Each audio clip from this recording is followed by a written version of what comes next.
Chemistry class 12 हमारा chapter है halo alkanes and hello एलीन्स। हम सीबीएसई के प्रीवियस ईयर क्वेश्चंस कर रहे थे जो 2010 से 2023 तक आए हैं। हमारा टॉपिक 1 है नोमेनक्लेचर एंड क्लासिफिकेशन। तो इसके पिछले वीडियो में हमने क्लासिफिकेशन का पहला क्वेश्चन किया था और उसके पिछले वीडियो में मतलब क्वेश्चन नंबर 30 तक हमने सिर्फ नोमेनक्लेचर के क्वेश्चन किए थे। तो ये क्लासिफिकेशन का अगला क्वेश्चन है जो सीबीएसई 2023 1 मार्क में आया है। क्वेश्चन है which of the following belongs to the class alkyl halides. ये एक अच्छा क्वेश्चन है और क्लासिफिकेशन का क्वेश्चन है, तो एक बार आप इसको कोशिश करिए और अगर आप चाहें तो इससे पिछली वीडियो भी देख सकते हैं। क्वेश्चन नंबर 31 वो भी इसी टाइप का क्वेश्चन था क्लासिफिकेशन का। एक बार आप इसे ट्राई करिए फिर हम आगे बढ़ते हैं। तो सबसे पहले हम यहाँ पर कुछ कॉन्सेप्ट्स देखते हैं। एल्काइल हैलाइड्स, विनाइल हैलाइड और एलाइलिक हैलाइड्स। ठीक है, एल्काइल हैलाइड्स, विनाइलिक हैलाइड्स और एलाइलिक हैलाइड्स। एक एराइल हैलाइड्स भी होते हैं और बेंजाइलिक हैलाइड्स भी होते हैं, वो एरोमेटिक कंपाउंड में होते हैं, एराइलिक और बेंजाइलिक। सबसे पहले हम देखते हैं विनाइलिक हैलाइड देख लेते हैं। विनाइलिक हैलाइड वो हैलाइड होते हैं मतलब हेलोजन एटम होते हैं जो डायरेक्टली अटैच होते हैं sp2 कार्बन एटम से। एलाइलिक हैलाइड वो हैलाइड्स होते हैं जिसमें जो हमारा हेलोजन एटम होता है वो sp3 से बॉन्ड होता है और जो sp3 कार्बन है वो sp2 से बॉन्ड होता है। तो sp2 sp3 हैलाइड या हैलाइड sp3 sp2। ठीक है, अब हम देखते हैं एल्काइल हैलाइड्स। एल्काइल हैलाइड्स क्या होते हैं? 3 तरह के होते हैं, एक 1 डिग्री, 2 डिग्री और 3 डिग्री। 1 डिग्री को प्राइमरी हैलाइड्स बोलते हैं, 2 डिग्री को सेकेंडरी हैलाइड्स और 3 डिग्री को टर्शियरी हैलाइड्स। 1 डिग्री हैलाइड में क्या होता है, जो हमारा हेलोजन एटम है वो sp3 से बॉन्ड होता है। आप यहाँ ध्यान दीजिए, एलाइलिक में भी हैलाइड या हेलोजन एटम sp3 से बॉन्ड होता है, एल्काइल में भी sp3 से। लेकिन इन दोनों में अंतर ये है कि अब जो sp3 होगा वो बॉन्ड होगा sp2 से। ठीक है, पर यहाँ पर जो sp3 है वो बॉन्ड होगा sp3 से, ठीक है, या फिर H से। ठीक है, तो प्राइमरी के 2 डेफिनेशन होते हैं कि आपका हैलाइड जो sp3 से बॉन्ड है वो sp3 खुद या तो sp3 से बॉन्ड हो या फिर H से बॉन्ड हो, बस।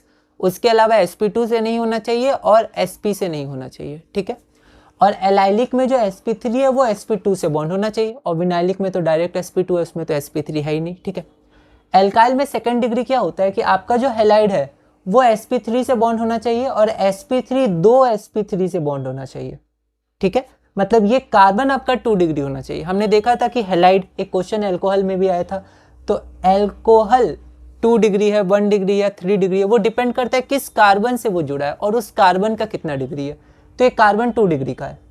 ठीक है, तो ये हैलाइड sp3 से जुड़ा है और ये sp3 खुद sp3 से जुड़ा हुआ है। ठीक है, 3rd डिग्री क्या होता है कि ये हैलाइड sp3 से जुड़ा हुआ है और ये sp3 से जुड़े हुए हैं। ठीक है, 3 sp3 से 3rd डिग्री। ओके, तो यहाँ पर आपको ये बात ध्यान रखनी है कि अगर कोई एल्काइल हैलाइड है तो वो हैलाइड जिस sp3 से जुड़ा होगा वो sp3 खुद sp3 से जुड़ा होना चाहिए। चाहे 1 डिग्री देखिए sp3, 2 डिग्री में भी जो sp3 से हैलाइड जुड़ा है वो sp3 खुद sp3 से जुड़ा हुआ है और 3 डिग्री में भी जिस sp3 से हैलाइड जुड़ा है वो sp3 से जुड़ा हुआ है। मतलब sp3 halide, sp3 halide, sp3 halide.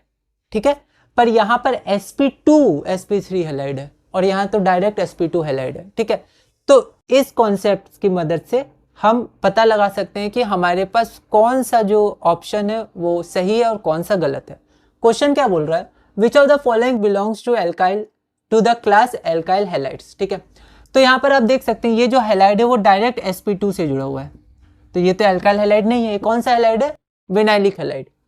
इसमें आप ध्यान दीजिए कि ये जो हैलाइड है Cl वो sp3 से जुड़ा है और sp3 खुद sp3 से जुड़ा है। तो ये आपका आंसर, मतलब अभी हम लोग आगे भी चेक करेंगे, ऐसे आंसर नहीं मानेंगे, है ना। मतलब ये हो सकता है क्योंकि 2 sp3 आना चाहिए, sp3।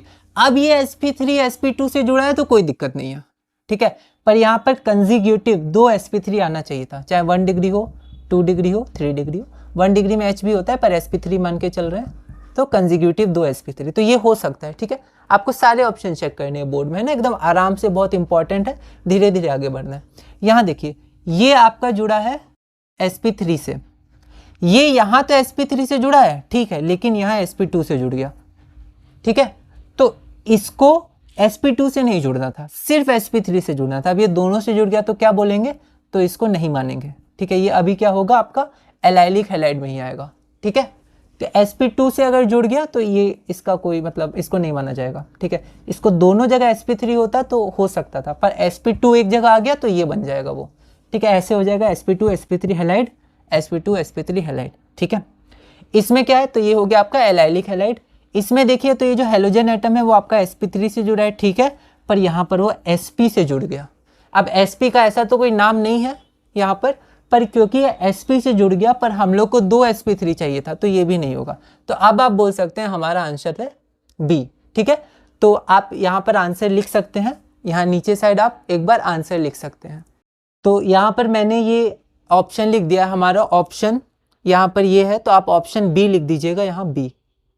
तो ऑप्शन बी हमारे ये सही है। अब यहाँ पर मैंने कुछ रीज़न नहीं दिया है, जैसे पिछले क्वेश्चन में एक रीज़न दिया था एलाइलिक हैलाइड में।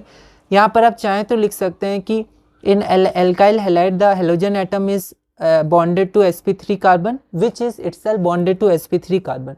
ठीक है, तो आप एक रीज़न चाहें तो यहाँ लिख सकते हैं, और पर मैंने यहाँ पर sp3 यहाँ डिनोट कर दिया और नीचे लिख दिया ये एल्काइल हैलाइड है और ऑप्शन बी। ठीक है, 1 मार्क के लिए। ओके, तो इसी क्वेश्चन के साथ हमारा टॉपिक 1 जो कि है नोमेनक्लेचर एंड क्लासिफिकेशन वो पूरा हो चुका है। नोमेनक्लेचर के हमने 30 क्वेश्चंस किए, 2 क्वेश्चन क्लासिफिकेशन के किए, तो टोटल 32 क्वेश्चंस हुए। और अगले वीडियो से हम अपने नेक्स्ट टॉपिक में चलेंगे, और उस पर जाने से पहले हम लोग टॉपिक 1 का समरी देख लेंगे और फिर अपने नेक्स्ट टॉपिक 2 पर चलेंगे।